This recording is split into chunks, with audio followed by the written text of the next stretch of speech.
Let me start by showing you how easy it is to get your Kubernetes cluster up and running with K3s compared to a typical Kubernetes installation.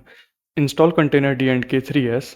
Make sure you have the service running and you have a Kubernetes running and ready to deploy an application. Now compare that to a typical Kubernetes cluster. Step 1, make sure you meet the requirements. IPv4 forwarding, for example. Step 2, install kubeadm and make sure container runtime like containerd is running. Step 3, oh come on, it's already boring. I don't want to bore you with these technical details. The aim of this video is in fact different. Let's look back at K3s. I'm not talking about any random Kubernetes distribution for local development. I'm talking about K3s, which is a CNCF certified Kubernetes distribution. It is built for edge systems. For example, in a CI/CD pipeline, it is very difficult, resource intensive, and time consuming to create a full cluster. Instead, K3s can boot in seconds, and which is very suitable for testing and integration. It doesn't mean we cannot use it outside CI/CD world. It is one of the best use cases, I mean to say. It is a fully compliant Kubernetes distribution. That means anything that runs on a typical Kubernetes cluster will also work on K3s. It comes with a lot of components built in, and that is why setting up it is very easy.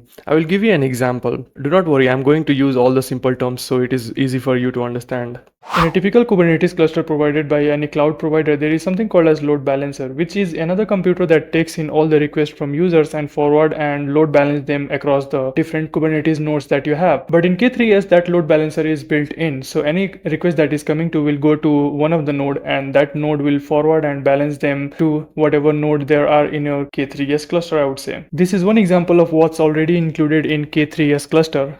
So K3s is promising and makes more sense when you are just starting out. If you have a small project or even an intermediate project, you can absolutely use K3s. Let's talk in terms of cost. To run a Kubernetes cluster in a cloud provider platform, for example AWS, you pay separately for control node and a worker node. Maybe you can start with as little as a single control node and a single worker node. That's still to compute, and you will likely pay around $80 to $90 a month. So that's costly. I'm not trying to say it is bad. I'm just trying to say that it might not be the right fit for you. Maybe you are a learner, a small company, or just an enthusiast. You can absolutely use K3s without any problem. Let me share my experience of using it, because I won't suggest you something that I haven't used. I have been using K3s for more than 6 months to about a year now with really deployed projects. Maybe my use case is small scale, but see these guys are using it at a much higher scale. So K3s is capable of handling a scale. Back to my setup. I have a single free tier Oracle computer. I have been using K3s on 8 with these applications. I am running Argo CD on 8 for deployment automation, as Manymail is one of the applications that I have built. BuildKit, I use it to build my Docker images on this server, and Certificate Manager used for HTTPS certificates, SafePod for development environment, Nginx Ingress Controller. InService is another application that I have deployed, and Longhorn, our storage management service, is also running on it. MongoDB monitoring,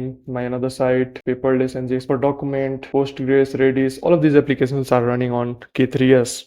And as you have guessed it, setting it up was a butter and knife. So now what are you waiting for? If you have a server, even if a small one, then roll up your sleeves and start your Kubernetes journey here. If you need any help, then drop me a comment. So see you in the next one. Keep watching and don't forget to subscribe if you want similar content.